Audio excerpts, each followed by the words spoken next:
Assalamualaikum warahmatullahi wabarakatuh. Waalaikumsalam warahmatullahi wabarakatuh. Alhamdulillahirabbil alamin. Wassalatu wassalamu ala asyrofil anbiya'i wal mursalin wa ala alihi wa sahbihi ajma'in amma ba'du. Yang berhormat Ibu Atik Setia Dewi selaku Kepala UPT-SDN Bangunan 3, Bu Ika Wika ini selaku Kepala Sekolah UPT SDN Bangunan 2 yang kami hormati segenap tamu undangan. Pertama-tama, marilah kita panjatkan puji syukur kehadirat Allah Tuhan Yang Maha Esa, yang mana kita diberikan nikmat sehat dan dapat berkumpul dalam acara diseminasi budaya positif oleh Bu Sutariati SPD SD.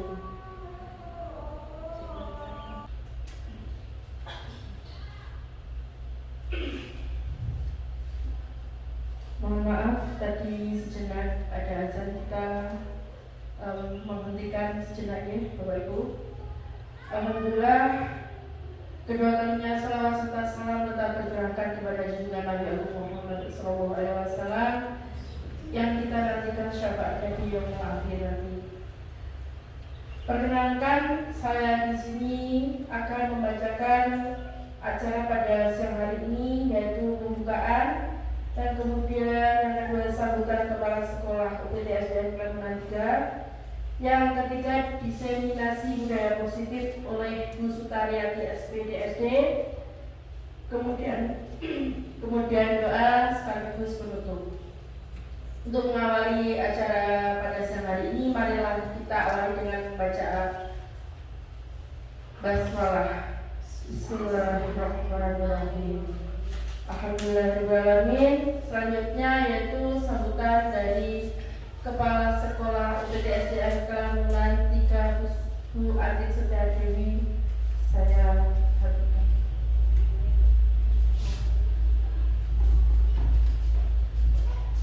Assalamualaikum warahmatullahi wabarakatuh. Waalaikumsalam warahmatullahi wabarakatuh. Selamat siang dan salam sejahtera untuk kita semuanya.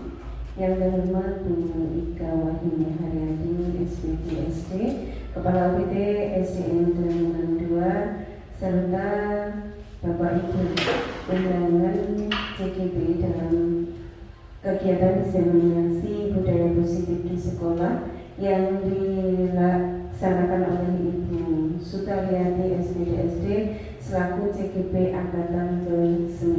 Ya.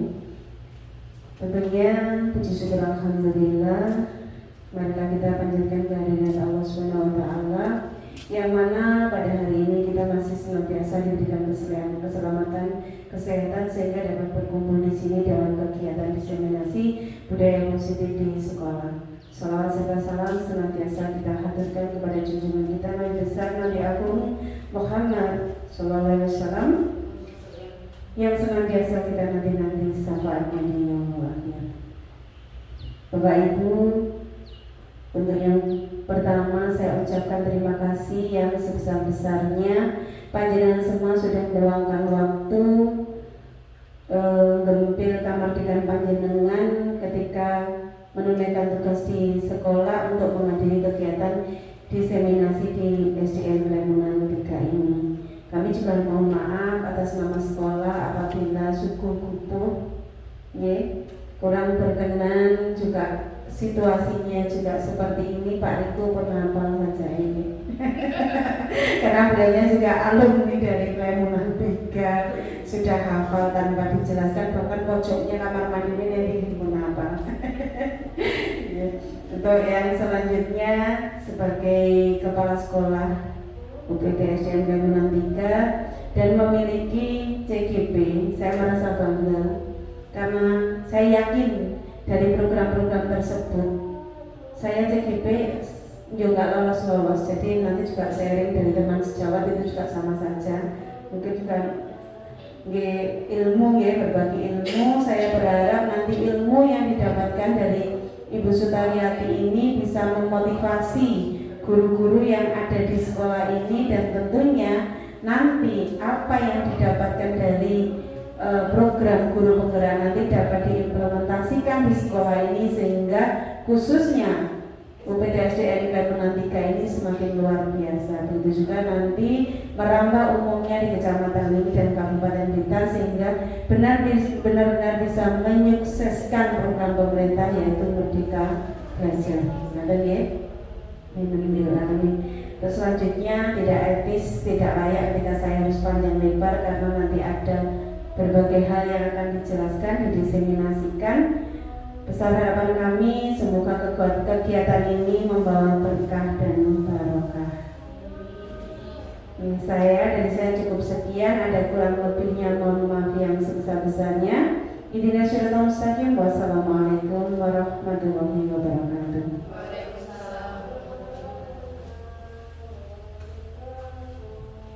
Terima kasih Mande. Acara inti yang kita tunggu-tunggu yaitu diseminasi oleh Bu Sutariati SPD Guru Penggerak Angkatan 9. Monggo waktu dan silakan dipersilakan. Terima kasih Bapak Ibu yang saya hormati. Terima kasih atas kedatangannya pada kesempatan hari ini. Di sini izinkan saya untuk memberi sebuah pemaparan tentang materi yang telah saya dapatkan pada pendidikan guru penggerak angkatan 9 ini. Sebelum kita melanjutkan ke materi, alangkah baiknya kita memiliki sebuah kesepakatan untuk hari ini ya. Di sini sudah ada 7 kesepakatan. Mungkin nanti bisa ditambahi atau dikurangi. Yang pertama, mengikuti kegiatan dengan hati yang senang. Bagaimana Bapak Ibu? Setuju? Menciptakan komunikasi yang baik, setuju? Saling menghargai pendapat yang lain, setuju? Tidak memotong pembicaraan orang lain? Berperan aktif dalam mengikuti kegiatan? Target kegiatan 1 jam selesai. Tapi tadi sudah sesi pemotretan ya, itu sudah 15 menit tadi saya lihat, tidak apa-apa. Yang ketujuh, santai tapi tujuan kegiatan terpenuhi. Boleh sambil makan, boleh sambil minum. Dan itu di meja guys, buku-bukunya seadanya juga seperti itu. Mohon diterima dengan senang hati, dengan hati yang senang begitu guys. Apakah kesepakatan hari ini sudah bisa kita sepakati bersama? Terima kasih Bapak Ibu. Oke, lanjut ke latar belakang.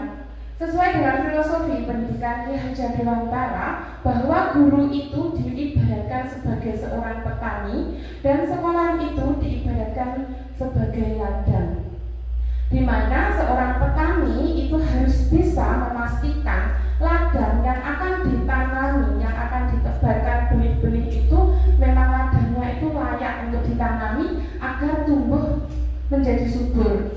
Nah, di sini maka seorang guru memiliki tanggung jawab untuk menciptakan suasana sekolah yang demikian dan menciptakan lingkungan positif yang terdiri dari warga sekolah yang saling mendukung, kerjasama, saling menghargai dan saling belajar sehingga tercipta kebiasaan-kebiasaan baik.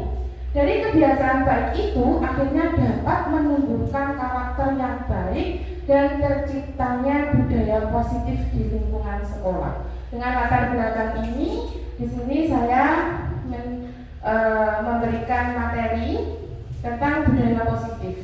Sebelum memasuki materinya, di sini ada beberapa pertanyaan normatif. Sudahkah Bapak Ibu menciptakan komunikasi yang memanusiakan manusia? Jika sudah, tuliskan beberapa contohnya. Dan yang kedua, hal-hal seperti apa yang sudah membudaya di sekolah Bapak Ibu, baik di komunitas Bapak Ibu sebagai guru dan komunitas Bapak Ibu dengan murid.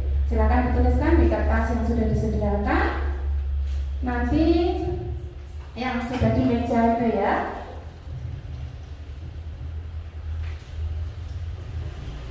Boleh menuliskan lebih dari 1.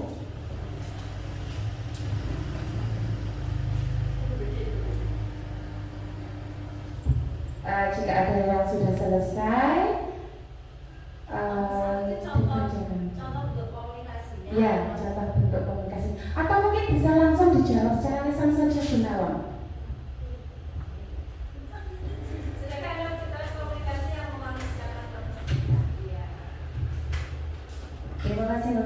berikan berarti saya akan mencoba menjawab. Sudahkah Anda menciptakan komunikasi yang memanusiakan manusia? Jika sudah, tuliskan beberapa contoh. Maksudnya memanusiakan manusia ini dikandung maksud kita menghargai dengan lawan bicara kita, Nah, misalkan ketika kita berbicara, yang nomor satu kita lakukan adalah memahami karakter orang yang diajak bicara. Kita pandang orangnya sambil kita ajak bicara, kita pahami bagaimana karakternya, karena karakternya orang itu juga macam-macam. Ada yang jiwanya juga kalem, ada yang jiwanya kasar. Jadi ketika kita berkomunikasi dengan orangnya, kita bersikap santun ya Mas Ingin. Bersikap santun, kita sapa, lalu kita ajak berbicara dengan baik. Kalau menurut saya begitu. Ya, terima kasih. Terima kasih Bu apresiasi untuk Bu Nawang ya. Untuk yang kedua, hal seperti apa yang sudah membudaya di sekolah Bapak Ibu, baik di komunitas sebagai guru dan komunitas dengan murid. Monggo Bu Nuning bisa dijawab secara langsung saja. Baik, terima kasih Bu Atik. Seperti apa yang sudah membudaya di sekolah Anda, baik di komunitas Anda sebagai guru dan komunitas Anda dengan murid, tuliskan jawabannya di kertas seperti seharusnya gitu. Yang membudaya mungkin di komunitas sekolah kami seperti yang kemarin mengadakan sosialisasi, terus anak-anak Bapak Ibu guru datang seperti saling, salam, sapa gitu ya. Mungkin seperti itu Bu, saya simpel saja. Terima kasih. Aplaus untuk Bu Nuning. Terima kasih Bu Nuning dan Bu Nawang sudah menjawab dengan berbagi pertanyaan romantiknya. Dan mungkin nanti yang sudah selesai menulis bisa ditempelkan di akhir acara juga tidak apa-apa. Kita lanjut ke nih. Setelah Bapak Ibu tadi menjelaskan, memberikan contoh sebuah budaya yang sudah terlaksana, begitu ya, sebuah komunikasi yang baik, komunikasi yang memanusiakan manusia. Di sini ada pertanyaan, apa yang dapat Bapak Ibu simpulkan tentang budaya positif? Mungkin bisa langsung saja dijawab oleh Bu Ika Yuni. Terima kasih.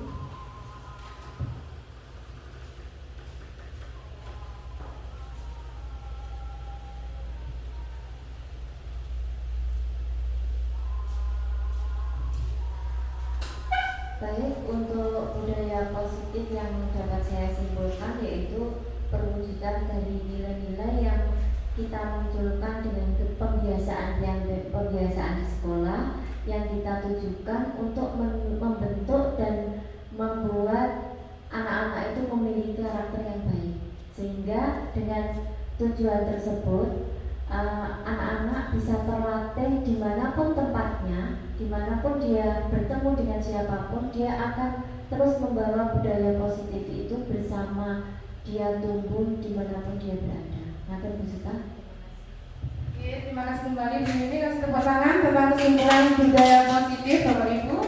Nah, budaya positif itu sebenarnya tidak hanya dilakukan di sekolah saja, tetapi budaya positif itu bisa kita lakukan dimanapun kita berada, baik di lingkungan keluarga maupun di lingkungan masyarakat. Di sini yang saya tekankan adalah budaya positif yang berada di sekolah, yaitu nilai dan kebiasaan di sekolah yang berpihak pada murid agar mereka dapat berkembang menjadi pribadi yang kritis, penuh hormat dan bertanggung jawab sesuai dengan profil pelajar Pancasila. Nah, di budaya positif itu ada 6 konsep inti dari budaya positif. Yang pertama, disiplin positif dan nilai-nilai kebajikan universal. Yang kedua, teori motivasi, hukuman, penghargaan, dan restitusi. Dan yang ketiga, sebuah keyakinan kelas. 4, kebutuhan dasar manusia dan dunia berkualitas. 5, restitusi, dan 5, posisi kontrol. 6, segitiga restitusi. Nah, di sini poin 1, disiplin positif dan nilai-nilai kebajikan universal. Sekarang, tuliskan sesuatu yang menurut Anda paling berharga dan terpenting di hidup Anda di kertas yang sudah disediakan, dan genggam erat kertas tersebut dan ikuti instruksinya. Instruksinya di sini silahkan Bapak Ibu menuliskan sesuatu yang paling berharga menurut Bapak Ibu. Boleh itu berupa materi maupun non materi. Dan nanti silakan berpasangan, kita akan bermain peran tentang hal yang Bapak Ibu anggap paling penting begitu ya? Apa sih yang paling penting di hidup Bapak Ibu? Mungkin prinsip-prinsip yang selama ini Bapak Ibu pegang teguh, mungkin berlian, mungkin emas 10 kilo, mungkin pajeronya, mungkin keluarganya, terserah. Yang terpenting itu adalah hal yang paling penting buat Bapak Ibu. Sudah? Silakan mencari, silakan berpasangan ya. Nanti kita akan bermain peran. Di sini nanti ada 2. Yang pertama sebagai pemilik dan yang kedua sebagai perebut. Nanti silakan berganti peran. Untuk pemiliknya itu kan benda paling berharga atau apapun yang berharga ya. Jadi bagaimana jenengan itu terserah nanti mau dibagi-bagikan, mau di sendiri terserah. Untuk perebutnya silahkan menggunakan berbagai cara. Boleh bujukan, boleh rayuan, boleh sebuah ancaman untuk memiliki hal yang terpenting di teman Bapak Ibu.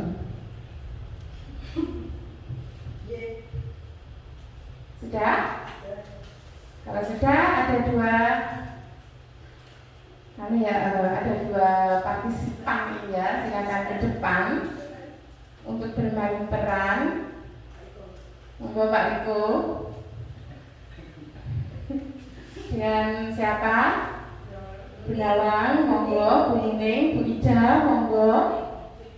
Bu Ika, monggo. Mungkin Bu Ati juga boleh, Bu. Aduh, sampai buka kali lagi.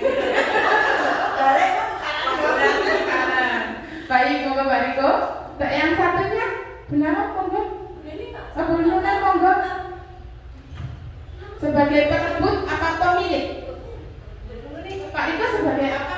Saya suka merebut. Oh ya. Tadi Pak Riko sebagai perebut dan Bu Nining sebagai pemilik.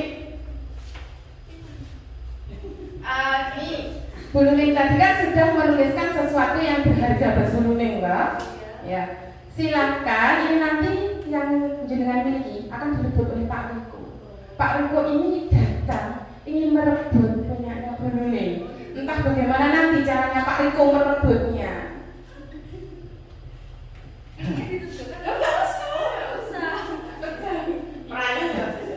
Rayu boleh diancam, boleh dirayu. Bu Nining itu berharga nggak untuk saya? Oh iya. Misalnya itu untuk saya boleh nggak? Oh tidak boleh. Kenapa Pak? Ini milik saya. Kalau misalnya barter dengan HP saya gimana? Oh tidak boleh. Ini kesempatan Bu Nining. Ini Ini kesempatan luar langka. biasa.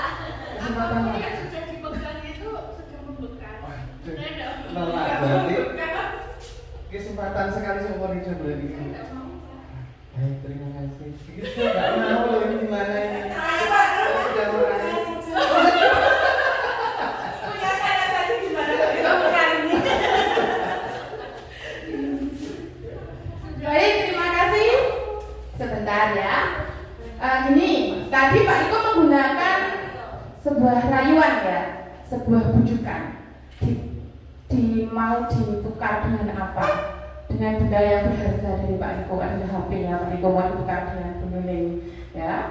Di sini Pak Riko sebagai perebut dan Bu Nining sebagai pemilik. Berhasil nggak Pak Riko tadi dengan berbagai caranya? Tidak ya, tidak berhasil. Nah, dari kejadian tersebut, kira-kira apa yang dapat disimpulkan tentang sebuah kontrol? Mempertahankan miliknya. Ya, betul. Terima kasih untuk Bu Nining, tepuk tangan.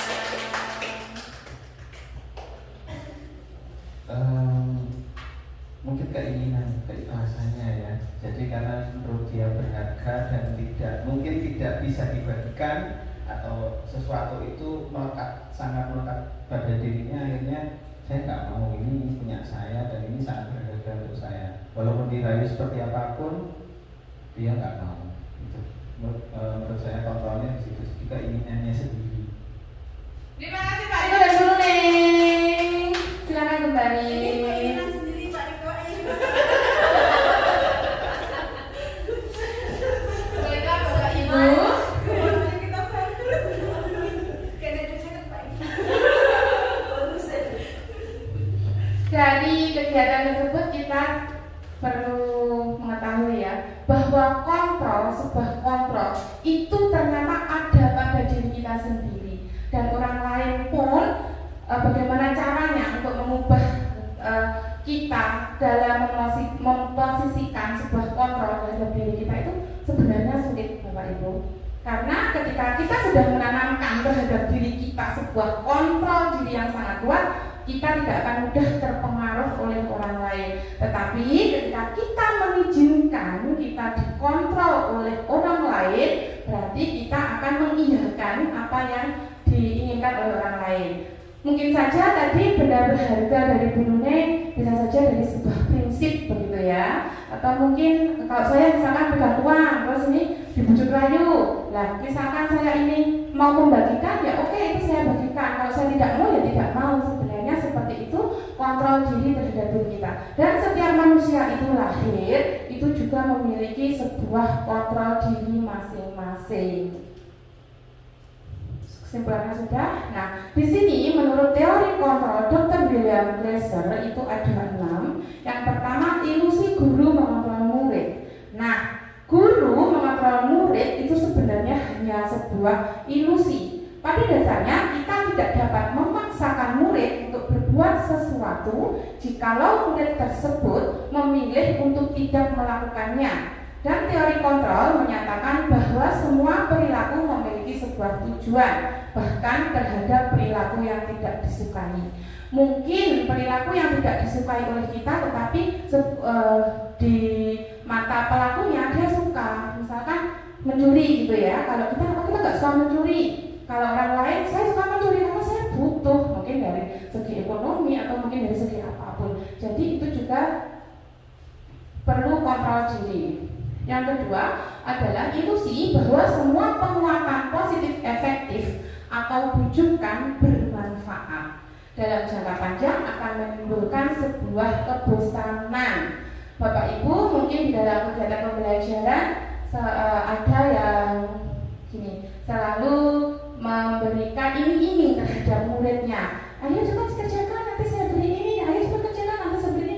Lama-kelamaan si murid tersebut akan menjadi bosan, Bapak Ibu, dan akhirnya dia paling hadiahnya gur permen, paling hadiahnya gur buku. Dia sudah punya banyak itu, jadi dia menimbulkan karakter yang bosan. Yang ketiga adalah ilusi bahwa kritik dan membuat orang merasa bersalah dapat menguatkan karakter. Menggunakan kritik dan rasa bersalah untuk mengontrol murid menuju pada identitas gagal.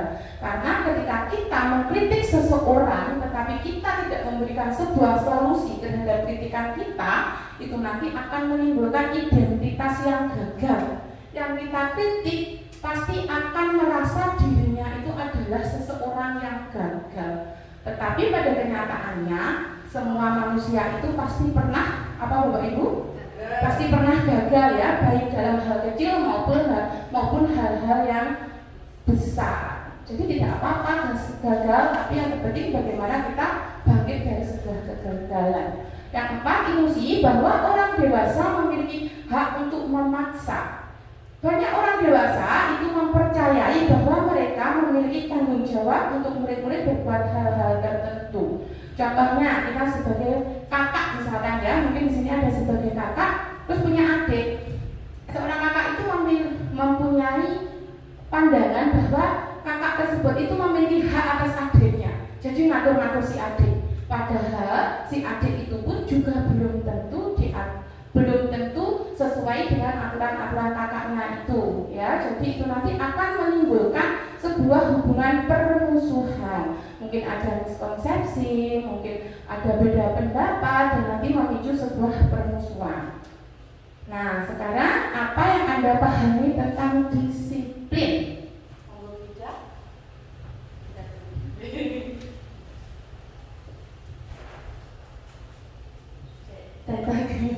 Bika, monggo, disiplin itu apa? Apa yang Anda pahami tentang disiplin? Disiplin itu adalah wujud sikap tanggung jawab seseorang terhadap kebiasaan diri mereka sendiri. Mungkin berarti bisa menambahkan. Ya, baik, terima Terima kasih, tidak ada yang salah dan tidak ada yang benar Bapak Ibu, karena kita semua sepakat disiplin itu kaitannya nanti pasti ada dengan peraturan begitu ya. Kalau kita ngomong tentang disiplin pasti teringat tentang sebuah peraturan. Saya harus begini, nanti hasilnya begini. Saya tidak begini, nanti hasilnya begini. Nah, di sini sesuai dengan pemikiran Ki Hajar Dewantara yang sejalan dengan pandangan Diane Gosen dalam bukunya Restructuring School Discipline 2001, mereka mengatakan bahwa disiplina yang artinya adalah belajar. Kata disiplin juga berasal dari akar kata yang sama dengan disipel atau murid atau pengikut. Nah, untuk menjadi seorang murid atau pengikut, seseorang harus paham betul alasan mengapa mereka mengikuti suatu aliran atau ajaran tertentu, sehingga motivasi yang terbangun adalah motivasi intrinsik, bukan ekstrinsik. Monggo pinarak budaya, selamat datang yang sudah jauh-jauh dari Ngadirengo 4. Nah, untuk motivasi intrinsik ini adalah motivasi yang keluar dari diri kita sendiri, motivasi yang berasal dari jiwa-jiwa kita. Kalau saya ini menyebutnya panggilan jiwa, Bapak Ibu. Jadi apapun yang kita lakukan, kalau jiwa kita tidak terpanggil, itu hasilnya pasti tidak maksimal, begitu. Dan ekstrinsik itu adalah motivasi dari luar, mungkin dikasih penghargaan, diberikan apresiasi atau diberikan hadiah atau apapun itu oleh orang luar, itu merupakan motivasi ekstrinsik. Nah, nilai-nilai kebajikan dari 6 institusi atau organisasi. Di sini ada satu, yang pertama profil pelajar Pancasila. Ini yang setiap hari kita nyanyikan, setiap hari kita tanamkan terhadap murid. Yang kedua ada Ibu Rebellious Program. Di situ ada sikap murid yang memiliki rasa toleransi, antusias, empati, dan komitmen. Yang ketiga 9 pilar karakter Indonesia Heritage Foundation. Di situ ada cinta Tuhan dan segenap ciptaannya sampai ada toleransi, kedamaian, dan persatuan. Yang keempat ada petunjuk seumur hidup dan keterampilan hidup. Nah, keterampilan hidup ada dapat dipercaya sampai memberikan yang terbaik dari diri. Petunjuk hidup ada peduli, penalaran, sampai ada tanggung jawab dan persahabatan. Yang kelima, the 7 essential virtues building moral intelligence. Yang pertama ada empati, selera hati, dan di sini ada kontrol diri. Di mana kontrol diri ini saya sengaja memberikan warna merah karena kontrol diri ini penting kita miliki agar kita memiliki mental yang kuat, begitu Bapak Ibu ya. Yang terakhir, The Virtus Project. Di situ ada proyek nilai-nilai kebajikan, mulai dari rasa peduli, rajin, integritas, rasa hormat, dan sampai pengertian. Kadang kita lupa, kita harus mengerti satu sama lain, begitu ya.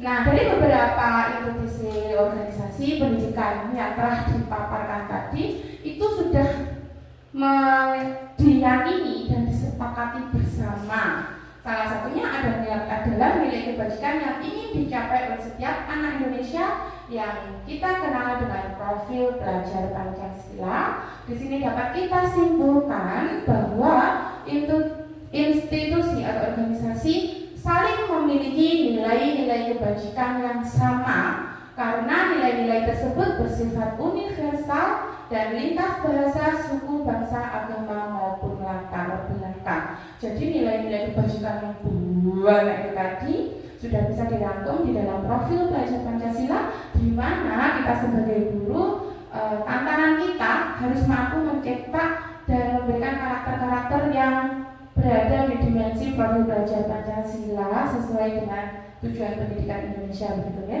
Di sini ada disiplin diri. Nah, di sini ada sebuah ilustrasi seperti ini. Bila di sekolah Anda tidak ada aturan yang memberikan surat teguran bagi karyawan yang sering datang terlambat atau tidak ada atasan yang memberikan Anda penghargaan menjadi karyawan terbaik, apakah Anda akan datang tepat waktu untuk mengajar murid-murid Anda? Jelaskan alasannya. Monggo, siapa yang berkenan? Bu Gayut.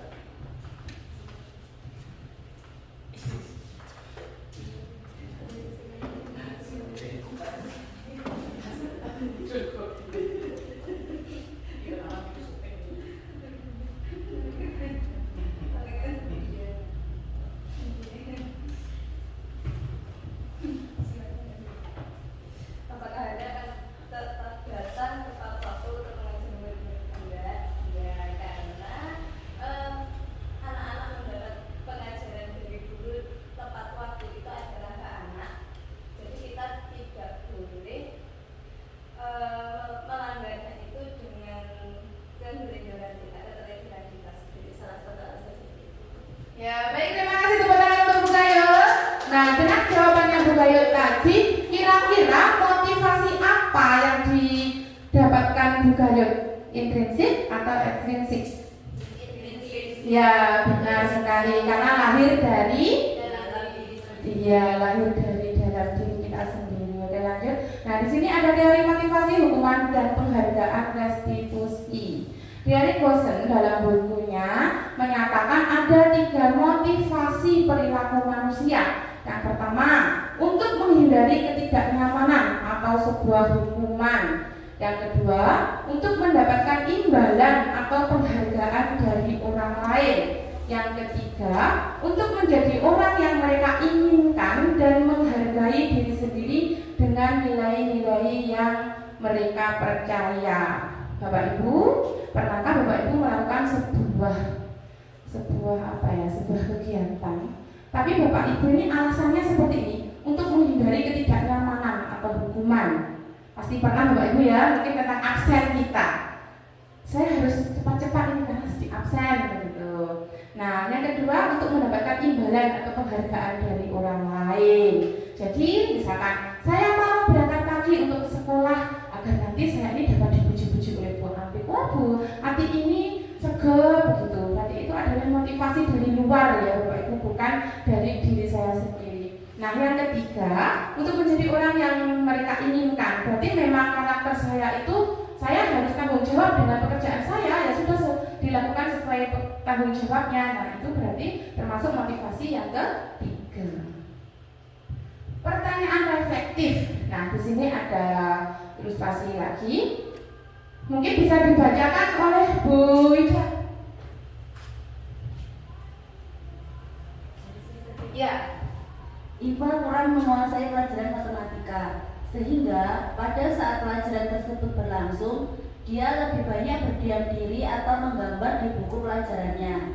Pada saat guru matematikanya, Pak Seno, menanyakan pertanyaan kepada Iva menjadi gugup dan tak sengaja menjatuhkan tasnya dari kursi, serta tiba-tiba menjadi gagap pada saat berupaya menjawab. Seluruh kelas pun tertawa melihat perilaku Iva yang bicara tergagap dan terkejut tersebut. Pak Seno pada saat itu membiarkan teman-teman Iva menertawakan Iva yang tergagap dan malu luar biasa, dan malahan minta Iva untuk maju ke depan dan berdiri di depan kelas sambil menunjuk hidungnya karena tidak bisa menjawab pertanyaan dari Pak Seno. Kelas menjadi semakin gaduh dan anak-anak pun tertawa melihat Iva di depan kelas memegang ujung hidungnya. Baiklah, atas ilustrasi ini bisa ya digambarkan bagaimana situasi di kelas Pak Seno itu. Nah, menurut Bapak Ibu, apakah Bapak Ibu itu setuju dengan tindakan Pak Seno terhadap Iva? Terus alasannya apa? Monggo Pak Iko bisa dijawab langsung.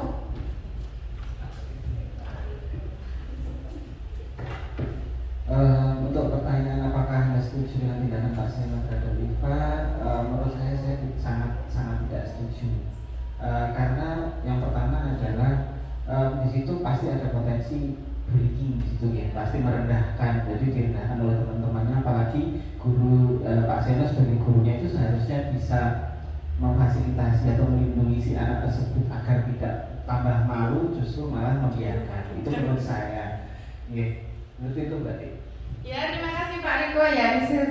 Di situasi kelas yang tadi terdampak bullying ya, sudah malu, dipermalukan lagi. Waduh, tambah malu sekali. Saya ini kok jadi ini serba malu gitu ya. Menurut Anda, tindakan Pak Seno terhadap Iva adalah sebuah hukuman atau konsekuensi? Mengapa? Monggo Bu Ika Yuni.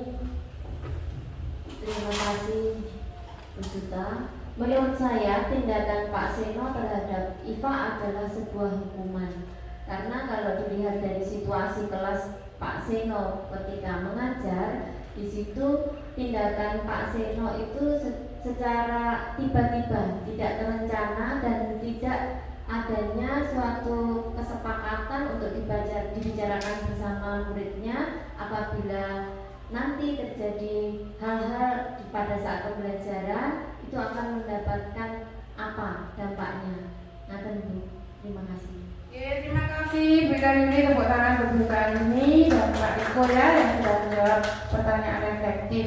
Nah, Di situ kita gemes sekali ya dengan Pak Seno. Semoga kita sebagai guru tidak ada yang cosplay menjadi Pak Seno gitu ya. Nah, perbedaan antara hukuman, konsekuensi, dan restitusi. Hukuman seperti yang sudah dipaparkan Bu Ika Yuli tadi, hukuman itu bersifat tidak terencana atau tiba-tiba saksi guru nih, gitu ya. Terus anak-anak itu juga tidak diberitahu mau hukuman apa gitu. Nah, di sini ada konsekuensi. Konsekuensi itu sudah terencana atau sudah disepakati sebelumnya. Terus di sini yang saya beri warna merah adalah restitusi. Restitusi itu adalah proses menciptakan kondisi bagi murid untuk memperbaiki kesalahan mereka sehingga mereka bisa kembali pada kelompok mereka dengan karakter yang lebih kuat. Nah, di sini kira-kira Bapak Ibu ingin menerapkan yang hukuman atau konsekuensi atau restitusi, kira-kira jika terjadi masalah di kelas. Bapak Ibu, monggo Gunawan. Terima kasih Pak Ade. Boleh memilih lebih dari satu? Boleh, tergantung kondisinya. Baik, terima kasih. Kalau menurut saya, dari awal kita juga harus menciptakan konsekuensi kita ya. Jadi biasanya saya membuat apa ya istilahnya, kontrak belajar. Yang saya lakukan membuat kontrak belajar dengan para siswa saya yang nanti bisa kita sepakati bersama. Mereka yang menuliskan, nanti mereka juga akan membuat sendiri konsekuensi yang mereka dapatkan. Terus bagi saya restitusi juga penting karena ini kaitannya dengan proses menciptakan kondisi bagi murid untuk memperbaiki kesalahan mereka. Jadi restitusi merupakan kepanjangan dari konsekuensi yang dia dapatkan. Jadi setelah mereka mendapatkan konsekuensi dari bentuk kesalahan mereka, kita bisa memperbaiki melalui restitusi. Kalau menurut saya, nah terjadi. Terima kasih. Terima kasih Gunawan, tepuk tangan untuk Gunawan B. Nah, dihukum oleh penghargaan. Saat kita berulang kali menjanjikan hadiah kepada anak-anak agar berperilaku, bertanggung jawab, atau kepada seorang murid agar menjadi sesuatu yang baru, atau kepada seorang karyawan agar melakukan pekerjaan yang berkualitas, kita itu sebenarnya sedang berasumsi mereka tidak dapat melakukannya. Jadi kita itu meletakkan sebuah ketidakpercayaan terhadap murid kita. Misalkan kita ini, ada harapan siji ngantek 10 kok tak bayar hadiah. Berarti kita itu nggak percaya dengan si anak kalau dia itu sebenarnya mampu mengerjakan 1 sampai 10 nomor meskipun tidak diberikan sebuah penghargaan. Beberapa pernyataan dari hasil pengamatan selama ini tentang tindakan memberikan penghargaan yang nilainya sama dengan menghukum seseorang. Nah, dalam jangka pendek dan panjang, penghargaan itu tidak efektif, penghargaan merusak hubungan. Jadi misalkan dalam satu kelas itu yang pintar hanya 1-2 anak, pasti yang dapat penghargaan itu hanya 1-2 anak, sedangkan yang lainnya itu tidak terbaca oleh kita. Jadi merusak hubungan juga. Biasanya kalau saya untuk hadiah paling berkali gitu ya. Terus penghargaan menurunkan kualitas. Jadi yang dimaksud penghargaan menurunkan kualitas itu mereka tidak mampu untuk mengembangkan kreativitas yang lain. Terus guru itu juga tidak memfasilitasi murid-murid yang misalkan sebuah anak itu kan juga tidak selalu dinilai secara akademiknya saja. Mungkin anak yang suka menolong, anak yang berbuat sopan santun, itu pun juga perlu kita berikan sebuah apresiasi agar mereka memiliki identitas yang sama dengan anak-anak yang memiliki nilai akademik lebih dari mereka. Motivasi dalam diri atau intrinsik untuk memunculkan kita membutuhkan sebuah keyakinan.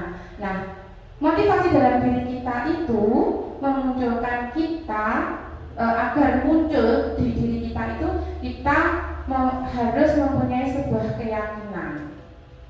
Nah, di sini ada keyakinan kelas. Jawablah pertanyaan-pertanyaan berikut. Mengapa kita memiliki peraturan tentang penggunaan helm pada saat mengendarai kendaraan roda 2 atau motor? Keyakinan kita apa tentang pertanyaan ini, Bapak Ibu? Kenapa kita mengendarai sepeda motor itu harus menggunakan helm? Untuk apa? Keselamatan diri sendiri. Ya, benar sekali. Keselamatan diri kita sendiri. Ketika kita sudah meyakini bahwa helm itu mampu melindungi diri kita agar selamat dalam berkendara, kita ya kemana-mana harus pakai helm begitu ya, tanpa adanya aturan-aturan aturan begitu. Keyakinan kelas, pembentukan keyakinan sekolah atau kelas. Nah, di sini saya yakin Bapak Ibu guru di sini sudah menerapkan keyakinan kelas atau kontrak kelas seperti yang dipaparkan oleh Bu Nawang tadi ya. Di Bu Nuning sudah adakah kesepakatan kelas? Ya, terima kasih Bu Hati. Sudah ada kesepakatan kelas, tapi bukan yang seperti kontrak itu enggak, tapi kita membuat di depan itu ada form. Jadi form itu nanti kalau anak melanggar ada coblosnya gitu. Saya melanggar berapa hari ini. Terima kasih Bu Hati. Ya, terima kasih Bu Nuning atas pemaparan tentang keyakinan kelas. Mungkin di kelasnya Bu Gaya sudah ada keyakinan kelas? Sudah ada, dan kita anak-anak konsekuen dengan apa yang mereka ya buat. Terima kasih Bu Gayot. Nah, ketika kita dan anak-anak kita ingin memiliki sebuah keyakinan, pastilah nantinya mereka juga tahu tentang konsekuensinya, begitu Bapak Ibu ya. Berarti langsung saja karena sudah. Nah, untuk keyakinan kelas itu ini membuat kalimat negatif, contohnya jangan berlari di kelas atau koridor. Yang kedua, kalimat positif berjalanlah di kelas atau koridor. Jadi dalam penyusunan pembuatan keyakinan kelas itu kita harus mampu mengubah kalimat negatif menjadi kalimat yang positif. Jadi dihindari kata jangan atau kata tidak boleh begitu. Nah, dalam pembentukan keyakinan kelas kita boleh melibatkan orang tua karena nanti konsekuensinya, misalkan konsekuensinya ini nanti ada kaitannya dengan misalkan kalau melanggar ini nanti membayar uang kas atau apa itu 500 perak. Nah, itu kan orang tua juga harus perlu tahu begitu ya. Nah, alangkah baiknya ketika kita menyusun sebuah keyakinan kelas itu kita lakukan di awal tahun kita mengajar. Jadi keyakinan kelas itu berlaku selama 1 tahun dan itu berbasis data. Mungkin kalau bisa dijurnalkan juga begitu ya. Nah, di sini kebutuhan dasar manusia dan dunia berkualitas. Di meja panjenengan sudah ada kuesioner, di situ ada 2 lembar, nanti di situ ada nilai 1, 3, dan 5. Silakan diisi sesuai dengan kondisi panjenengan. Itu hanya checklist dari 5 dasar kebutuhan yang setiap manusia ini punya. Kebutuhan mana saja yang sudah terpenuhi dan yang belum terpenuhi di panjenengan begitu. Nah, di situ ada bertahan hidup atau survive begitu ya. Ada penguasaan, power, kasih sayang dan rasa diterima, love dan belonging, terus kebebasan, freedom dan kesenangan atau fun. 5 dasar kebutuhan manusia ini setiap diri manusia memiliki. Mungkin ada beberapa yang belum terpenuhi atau bahkan sudah terpenuhi semuanya. Silakan ditulis di checklist itu sekarang atau nanti. Pak monggo, itu yang jelas itu hanya sebuah checklist untuk mengetahui dari 5 dasar kebutuhan manusia ini mana yang sudah terpenuhi dan mana yang belum terpenuhi.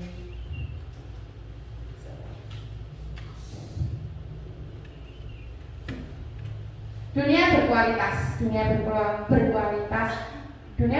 Anda adalah tempat khusus dalam pikiran Anda, tempat Anda menyimpan gambaran interpretasi dari sebuah yang Anda inginkan. Nah, di situ juga ada lembar dunia berkualitas. Di situ ada beberapa pertanyaan. Nah, siapakah orang yang paling penting dalam hidup Anda? Silakan itu diisi ya Bapak Ibu. Kita sambil jalan saja. Yang kelima adalah restitusi. Di sini ada 5 posisi kontrol. Di situ ada penghukum, pembuat merasa bersalah, pemantau, teman, dan manajer. Posisi kontrol penghukum itu bisa menggunakan hukuman yang verbal maupun non verbal begitu. Menurut pemahaman Bapak Ibu, apa dampak yang muncul pada murid jika guru menggunakan posisi hukuman? Monggo berikan. Baik, biasanya kalau mau hukum dengan Fisik ya Bu ya? hukuman itu bisa verbal maupun non verbal. Kalau hukuman biasanya untuk murid itu bisa menjatuhkan mentalnya ya Bu. Jadi mau melakukan sesuatu dia menjadi ragu-raguan. Jadi tidak bisa anak itu lebih maju untuk mengekspresi diri mereka. Seperti itu Bu Sutarani. Ya, terima kasih Bu Ika, karena penghukum atau kita berikan sebuah hukuman itu tidak malah jadi baik, tapi anak itu kadang lebih bandel gitu ya, sudah kebal dengan hukuman. Terus yang kedua, membuat merasa bersalah. Pada posisi ini biasanya guru akan bersuara lebih lembut, tapi guru di sini memposisikan anak itu agar merasa bersalah, meratapi dirinya itu sangatlah orang yang bersalah. Kira-kira menurut Bapak penjenengan, kalau guru menerapkan sebuah rasa bersalah, dampak terhadap anak itu apa? Monggo Bu Gayo. Terima kasih Bu Suta. Jika guru membuat anak merasa bersalah, itu dampaknya adalah anak akan lebih merasa Bersalah banget. Iya, dia sadarannya menyadari sendiri. Tapi kalau guru itu langsung menghakimi bahwa kamu bersalah, itu malah bisa menunjukkan tidak terima, enggak salah, kenapa saya bersalah, bukan seperti itu. Terima kasih Bu Gayo atas dampaknya. Berarti membuat merasa bersalah itu sangat berdampak terhadap murid ya, dampaknya tidak baik. Saya benar yang perlu disalah-salah begitu ya. Nah, dalam menyikapi sebuah masalah kita harus lebih banyak memandang sebuah masalah itu dari berbagai sudut pandang begitu ya. Dari sudut pandangnya murid, dari sudut pandangnya temannya, mungkin dari sudut pandang yang lain. Oke, yang ketiga adalah teman, di mana posisi ini guru memposisikan murid itu sebagai teman. Jadi kira-kira kalau guru itu memiliki posisi kontrol sebagai teman, apa dampak yang didapatkan oleh murid kita? Terima kasih banyak. Dampak yang muncul apabila guru memposisikan diri sebagai teman, pada akhirnya si murid akan bergantung sekali kepada gurunya. Dan nanti ketika ada sesuatu hal yang terjadi, dia pasti akan berlari pada guru tersebut, sehingga tidak adanya kesadaran diri dari murid itu bahwa apa yang dia lakukan itu salah. Ya, terima kasih Bu Ika atas jawabannya. Berarti meskipun kita memposisikan kita sebagai teman, ternyata juga mendapatkan sebuah dampak yang kurang baik juga terhadap muridnya. Di sini ada pemantau. Pemantau di sini artinya mengawasi. Semua itu harus dikaitkan dengan sanksi atau konsekuensi gitu ya. Dengan adanya posisi kontrol pemantau ini, kira-kira apa dampak dari murid Bu Nene? Terima kasih Bu Atik. Menurut pemahaman Anda, dampak apa yang muncul pada murid jika guru menerapkan posisi kontrol pemantau? Mungkin anak lebih kecil ruang geraknya. Jadi daripada kita mengawasi anak, lebih baik kita mendampingi si anak tersebut. Terima kasih. Terima kasih Bu Nene, tepuk tangan. Nah, sebagai pemantau pun juga ada dampaknya ya Bapak Ibu. Nah, yang kelima adalah manajer. Guru berbuat sesuatu bersama dengan murid, mempersilakan murid mempertanggungjawabkan perilakunya, mendukung murid agar dapat menemukan solusi atas permasalahannya sendiri. Seorang manajer telah memiliki keterampilan di posisi teman maupun pemantau, dan dengan demikian teknik yang digunakan guru adalah menggunakan segitiga restitusi. Nah, menurut Bapak Ibu, dampak apa yang ada pada murid ketika guru melakukan sebuah posisi kontrol manajer? Menurut saya di sini murid akan menjadi lebih mandiri, dia lebih bisa mengkoreksi dirinya sendiri, dia lebih tahu kesalahannya dan apa konsekuensi yang akan dia terima jika dia melakukan kesalahannya. Seperti itu. Terima kasih Bu Nawang, tepuk tangan untuk Bu Nawang.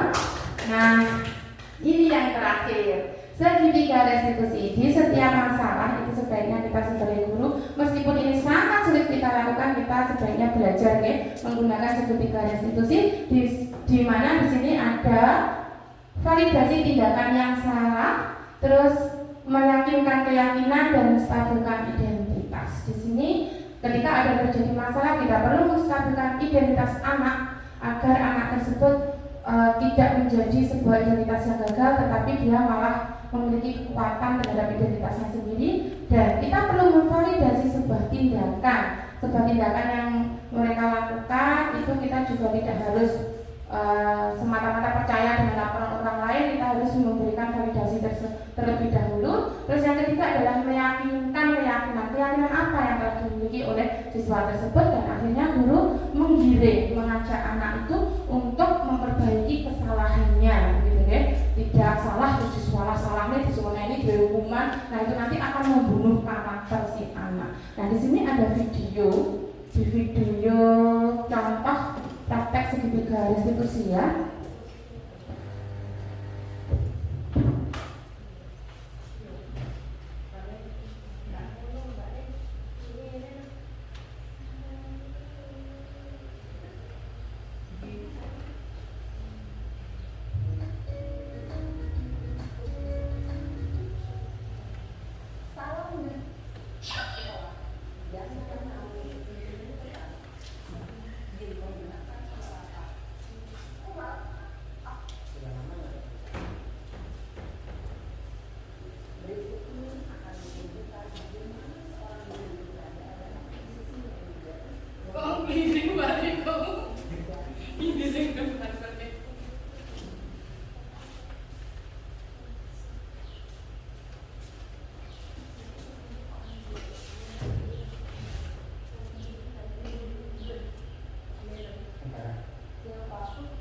Sudah lama nggak ketemu Sarah?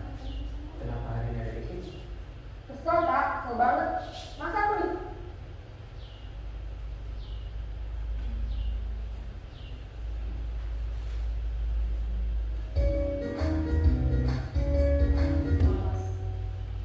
Salam dan bahagia, guru dan bapak guru hebat. Tapi kamu Tukang fitnah? mau melakukan begitu? Masa aku dikatain? Menggunakan penerapan segitiga restitusi.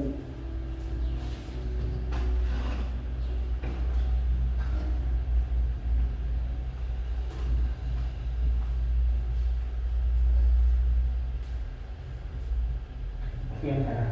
Ya Pak. Sudah lama nggak ketemu Sarah? Kenapa hari ini ada di sini? Kesel Pak, kesel banget. Masa aku dikatain tukang fitnah Pak? Ya aku marah lah. Aku balik ke TK di depan kelas. Kesel banget. Oh begitu. Ya pasti kamu marah dan kesal.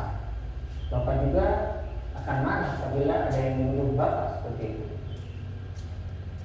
Kemudian pada saat itu kamu mau melakukan apa? Saya ngatain Eka lah Pak. Kesel banget. Saya dekat-dekat dia depan teman-teman lain. Oh begitu. Pasti kamu melakukan seperti itu karena suatu alasan tertentu kan? Iyalah, masa saya diam saja Pak? Ya saya bela diri lah. Masa saya dituduh tukang fitnah? Ya wajar lah. Mempertahankan harga diri itu sesuatu yang penting buat kamu. Untung kamu tidak bertindak lebih gegabah lagi, hanya membentak-bentak. Iya Pak. Untung saya masih bersabar dan hanya membentak saja. Sudah gemes Pak Reha. Saya pasti bela diri lah. Ya pasti ya. Tapi kamu memilih untuk tetap bertahan dan bersabar. Kamu memilih untuk tidak berbuat lebih parah lagi kan? Iya. Nah, sekarang coba kita lihat lagi tindakan kamu yang bentak-bentak Eka di kelas. Tindakan kamu itu kira-kira sesuai dengan keyakinan kelas atau prinsip kamu tidak? Enggak lah Pak. Capek Pak jadi pemarah. Jadi keyakinan atau prinsip mana yang kurang sesuai dengan keinginan kamu? Ya, saya sebenarnya sangat menghargai orang lain. Mungkin saat itu saya menjadi emosi, jadi tidak menunjukkan sikap itu. Kamu meyakini tidak? Menghargai orang lain itu penting buat kamu. Yakinlah Pak. Iya, setuju. Kita harus saling menghargai. Namun ada juga keyakinan yang kita sepakati yang perlu kita jalankan apabila kita sedang marah kan? Ya, saya bisa lebih proaktif, mulai dengan diri sendiri. Saya bisa jadi lebih sabar, mengambil waktu jeda untuk berpikir mau apa selanjutnya. Kira-kira kamu bersedia memperbaiki masalah ini tidak? Bersedia Pak. Kalau kamu memperbaiki masalah ini, kamu akan menjadi orang seperti apa? Saya akan menjadi orang yang bertanggung jawab kali ya Pak. Dan senantiasa proaktif. Iya, menurut kamu bagaimana rasanya menjadi orang seperti itu? Ya nyaman lah. bangga bisa bersabar dan menahan diri. Baiklah kalau begitu. Yuk kita pikirkan bagaimana memperbaiki masalah ini.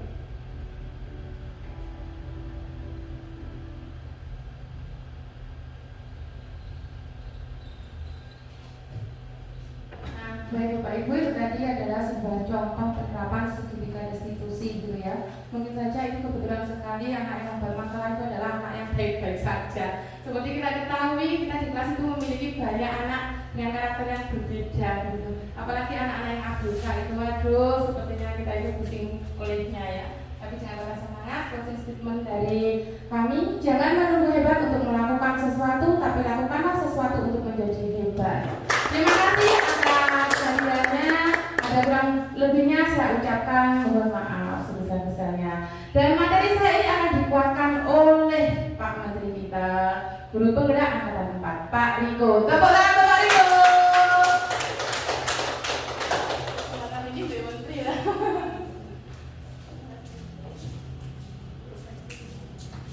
Assalamualaikum warahmatullahi wabarakatuh.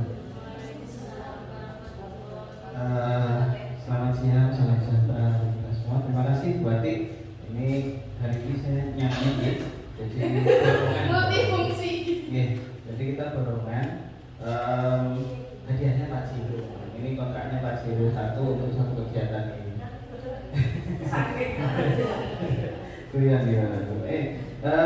Baik, terima kasih sekali lagi atas undangannya Bu Ati. Ini terima kasih sekali lagi saya disenggol untuk saling berbagi dengan semuanya. Kita saling belajar Bapak Ibu. Saya hanya menang 1, sudah pernah melakukan. Hanya itu saja. Tapi selebihnya kita mungkin sama, mungkin bahkan dengan jauh lebih bisa, jauh lebih paham, jauh lebih pandai untuk memahami situasi di sekolah, untuk memahami sesuatu seperti kasus dan lain-lain. Baik, untuk budaya positif di sini yang disampaikan oleh Bu Ati, CGP kita angkatan 9 sudah sangat luar biasa menurut saya. Untuk tidak fair rasanya memang. Bu Ati sudah berapa bulanan? Ya sekitar 2 bulan kayak penjenengan hanya seperti 1 jam jajari ya. Sakit. Soalnya kejar waktu juga, apalagi beliau habis ini segera zoom untuk kolaborasi. Saya paham rasanya bagaimana dikejar dengan deadline dan lain-lain. Apalagi kalau sudah dirilis sama Fasil gitu. Selamat pagi. Assalamualaikum.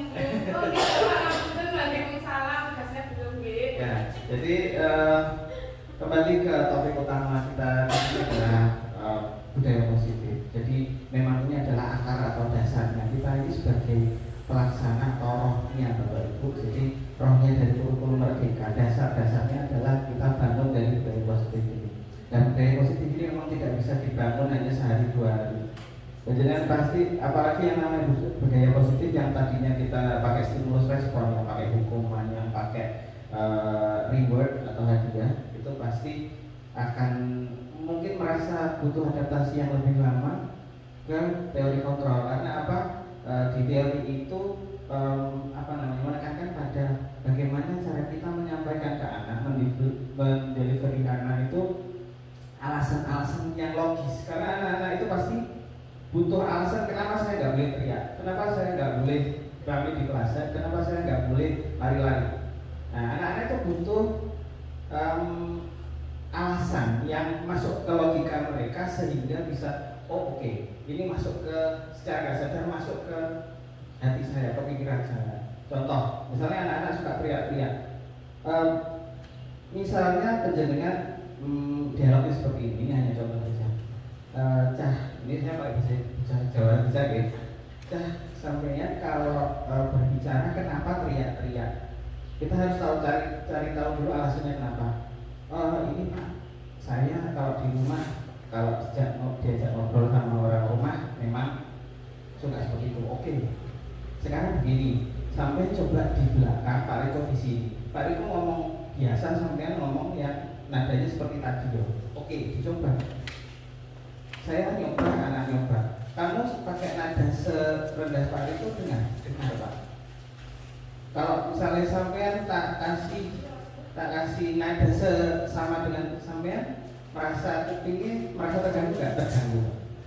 Akhirnya dari situ kita harus kasih tahu, oh ternyata kalau saya teriak-teriak itu sebenarnya nggak perlu.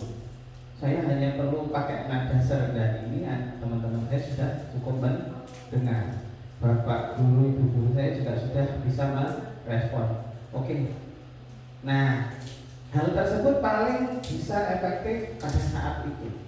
Di saat-saat selanjutnya kita nggak perlu praktek seperti itu lagi. Hanya ingatkan, Mas, coba dikurangi volumenya. Anak-anak makin hari akan paham. Jadi nggak perlu usah ya.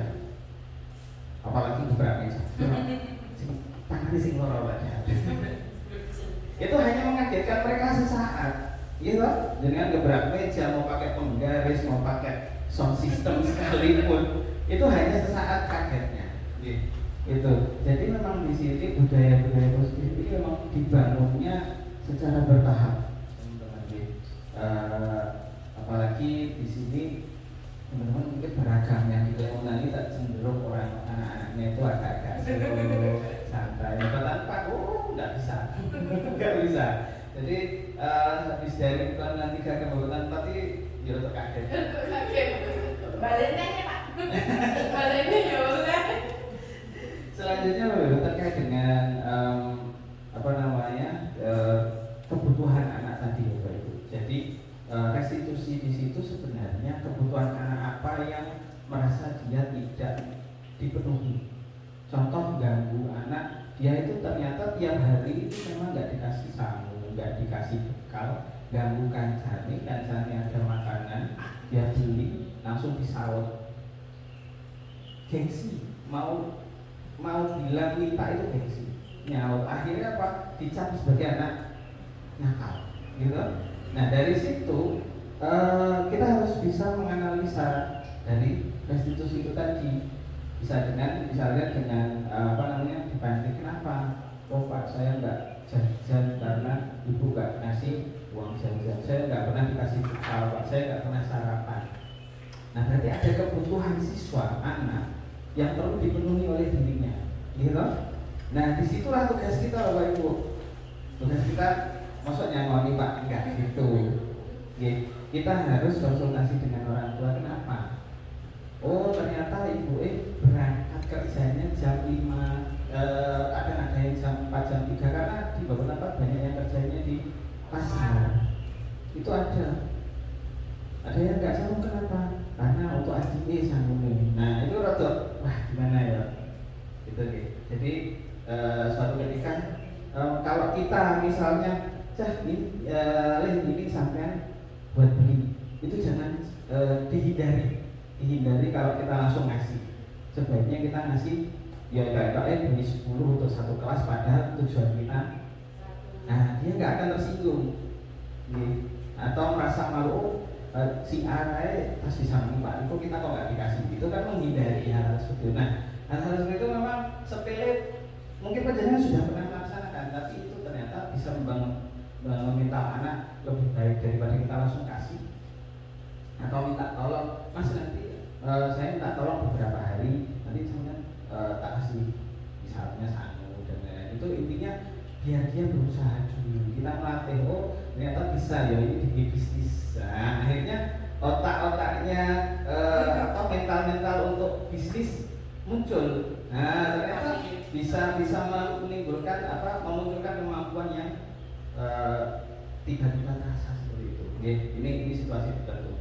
Nah dari segi restitusi itu adalah salah satu cara yang memang jalan tengah yang paling enak atau yang paling mudah, karena di situ tadi disampaikan bahwa kita sebagai penengah kok koyo boloni pelakunya.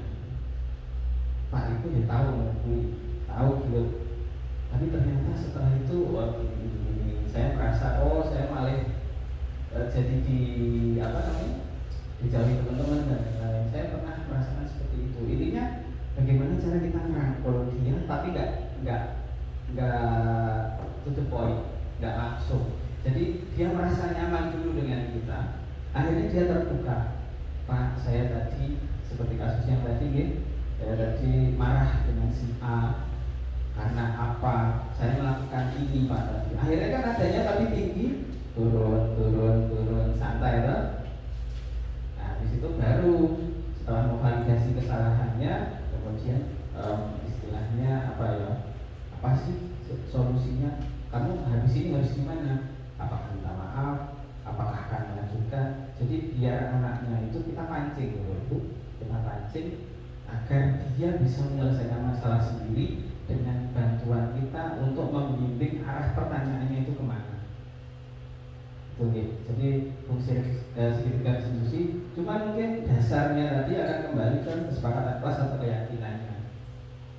Jadi kan masih pakai yang lama, misalnya yang ada di cetakan di kantor atau di kelas singkat tahun 70-an yang nggak tahu siapa yang membuat, nomor dicetak wis enek dari zaman dulu. Siswa tidak boleh melanggar guru, ini oleh melanggar kalau nggak itu nggak diyakini oleh siswanya. Oh berarti kita saling menghormati contohnya bagaimana ya begini. Oh kalau saya marah-marah tadi karena ternyata wayai piket kelas saya malah gelut karena si A itu nggak mau piket dan lain-lain. Nah dari akar masalah itu kita angkat, kemudian anak itu mendapatkan solusinya dari dirinya sendiri. Nanti arah-arahnya sebenarnya nanti akan ke coaching arahnya restitusi ini. Cuman mungkin kalau di SD dikasih coaching itu butuh banyak pertanyaan pemantik untuk memandu. Jadi bahasanya pun nggak akan sekaku ini tadi. Kok kayak perfect banget ya segitiga restitusi, padahal di lapangan nggak bisa pakai bahasanya itu nggak bisa. Gitu. Yang penting ketiga langkahnya itu silahkan dilaksanakan, dicoba.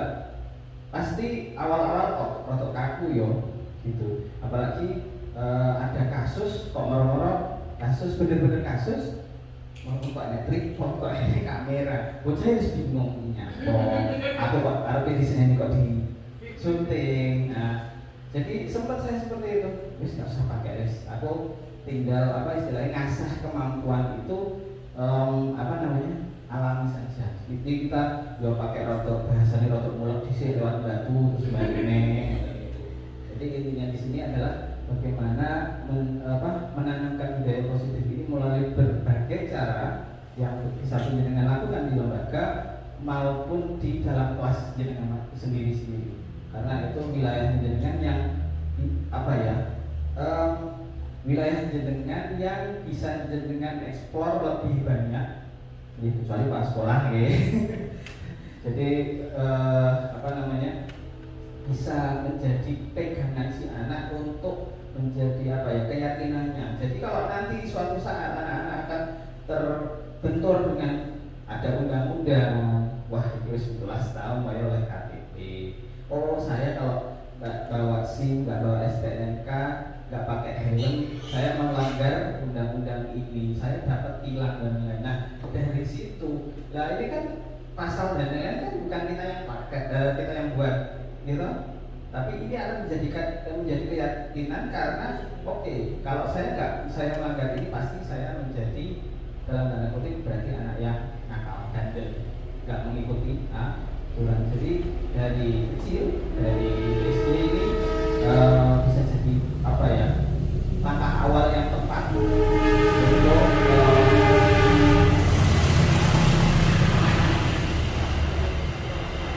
sponsor. Lama nggak dengar. Jadi sebagai langkah awal kita untuk membangun anak punya mindset positif dan dirinya sendiri dari unsur intrinsik ya. Jadi itu karpe diri, bukan karena kita ngasih kalau kamu lakukan ini kamu akan mendapat ini, kalau kamu lakukan ini kamu dapat hukuman ini. Nggak seperti itu gitu. Pelan-pelan memang, nggak langsung sakit langsung dengan bisa menerapkan, karena anak-anak ini mulai kadang-kadang naik turun. Sekarang pas dituturi, ketok semeringah, oke Pak, sesok sebenarnya harus biasa seperti itu.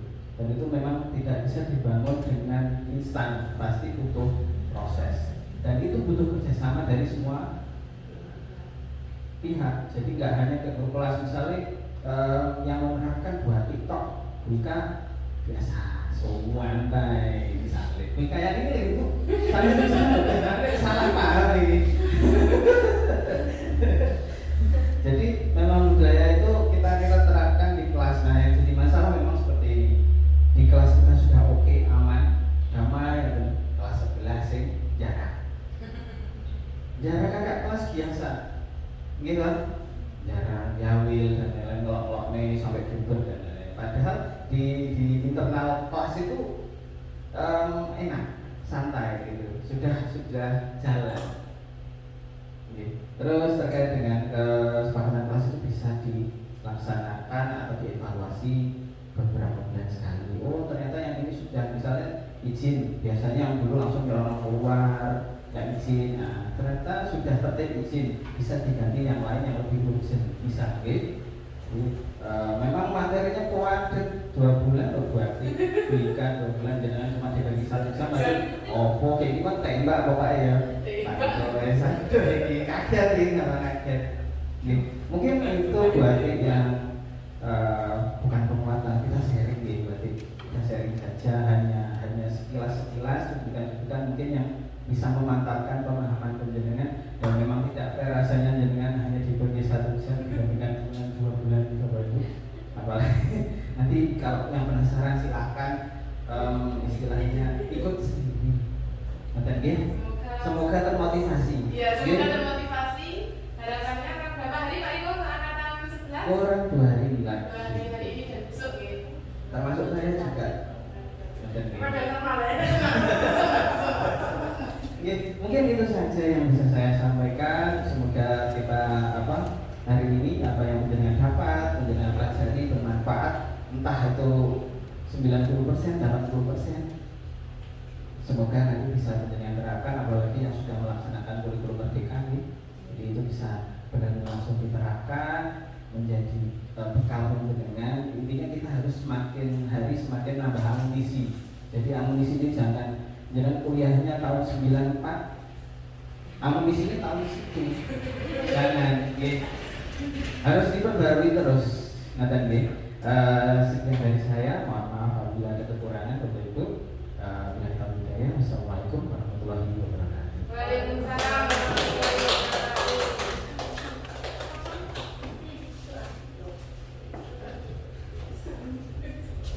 Terima kasih Pak Iko dan terima kasih Bu Ati. Walaupun 1 jam, insya Allah ilmunya bisa terserap dengan baik.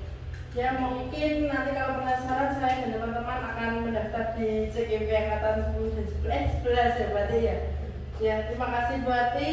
Semoga ilmu yang disampaikan barokah, bermanfaat untuk semuanya.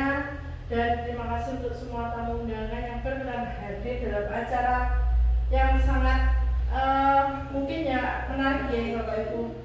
Terima kasih banyak. Untuk kita tutup doa Pak Riko monggo. hanya panjenengan yang ada di hati. Sekalian penutup dari saya, kalau lebihnya mohon maaf. Wassalamualaikum warahmatullahi wabarakatuh. Waalaikumsalam warahmatullahi wabarakatuh. Komplit ini, tinggal MC-nya aja berarti yang belum. Baik, untuk kegiatan hari ini harapan dari penyelenggara Bu Ati dan Bu Atik sebagai tuan rumah, harapannya tentunya mendapatkan manfaat, barokah, mendapatkan ilmu yang bermanfaat, entah itu nantinya dengan pakai atau tidak, amal jariahnya untuk penjenengan dan Bu Atik tentu saja di sini. Dan kami sangat berharap dengan kegiatan-kegiatan yang seperti ini tidak berhenti di sini saja. Jadi berbaginya akan terus dan tidak terbatas hanya karena tugas. Semoga teman-teman CGP dilancarkan, teman-teman yang calon CGP itu juga dilancarkan waktu mendaftar. Saya pimpin doa sesuai menurut agama dan kepercayaan masing-masing. Bismillahirrahmanirrahim.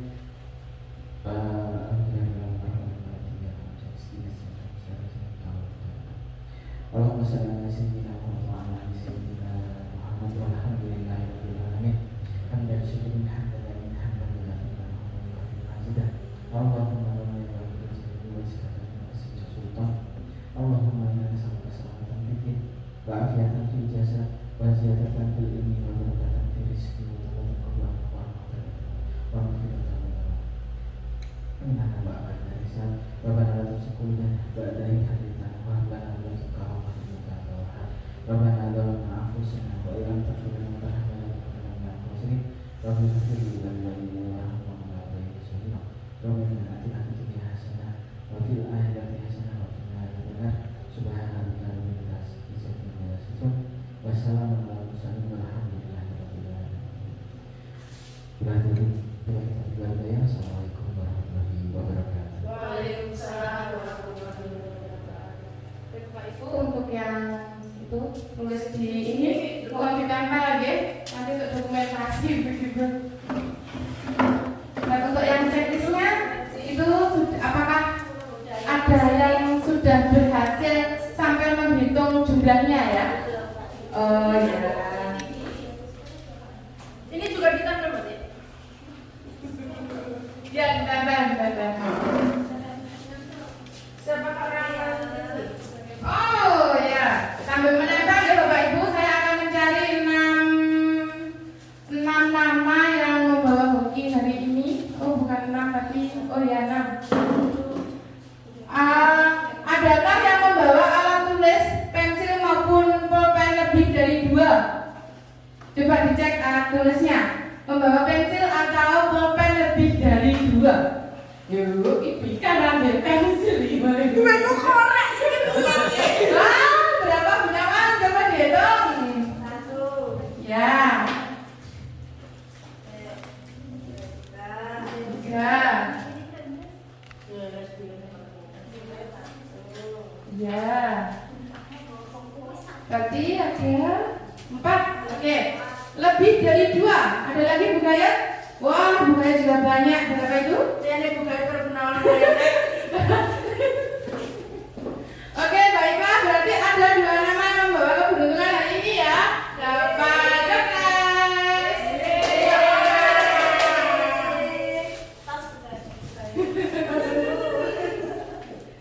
Oke, berikutnya adakah yang membawa kunci paling banyak di ruangan ini? wah digo paling enggak wes Kunci, ayo. Kunci, apa mira kuwi? 5. Loh,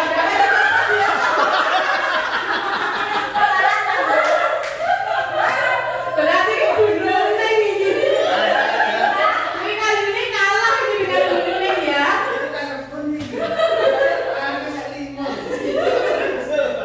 Penjaga sekolah nih. Terima kasih. Terus ada lagi. Coba cek dompetnya. Yang membawa kartu ATM paling banyak di ruangan ini. Kartu ATM yang paling banyak. Bos, kartu ATM sopo iki? Ayo ada berapa kartu ATM-nya? 3. Bu Ida ada 3. Bu Ida ini ada berapa? Ada 2. Berapa? Ada berapa? Gunungnya ada berapa? Oh 5. Jangan berarti gunung lagi. Luar biasa. Luar biasa. Terus masih ada 2 lagi. Adakah yang memiliki tanda kenapa di bagian tubuhnya? Astaga.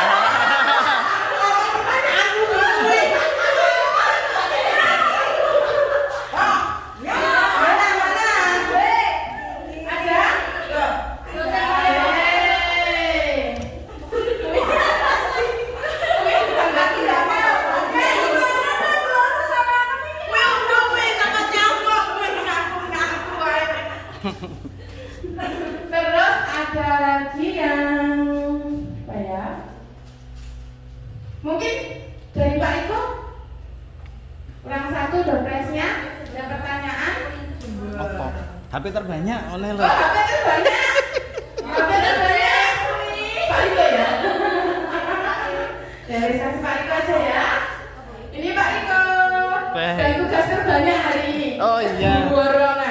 Terima Terima kasih Pak kasih. Iko atas kedatangannya dan teman-teman semuanya. Semoga acara kegiatan ini dapat membawa sebuah ilmu yang baru dan nanti bisa sedikit-sedikit bisa dipraktekkan begitu guys. Dan semangat terus untuk CGP angkatan 10 dan 11 yang mau maju gitu guys. Untuk Ika, Bu Nawa, Bu Gayut, semoga di tahap 2 bisa lolos tes wawancaranya. Dan CGP seperti saya dan Bu Ika. Terus untuk Bu Nuneng dan Bu Ida yang diunggah ya di CGP angkatan 11 gitu. Terima kasih. Insya Allah.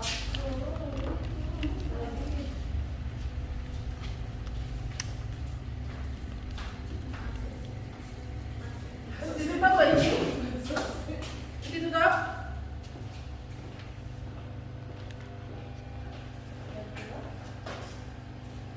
Fatimah gimana, Pak? Bu, sambil makan. Ya, Pun berarti? Wes ah? Sudah. Terima kasih Pak.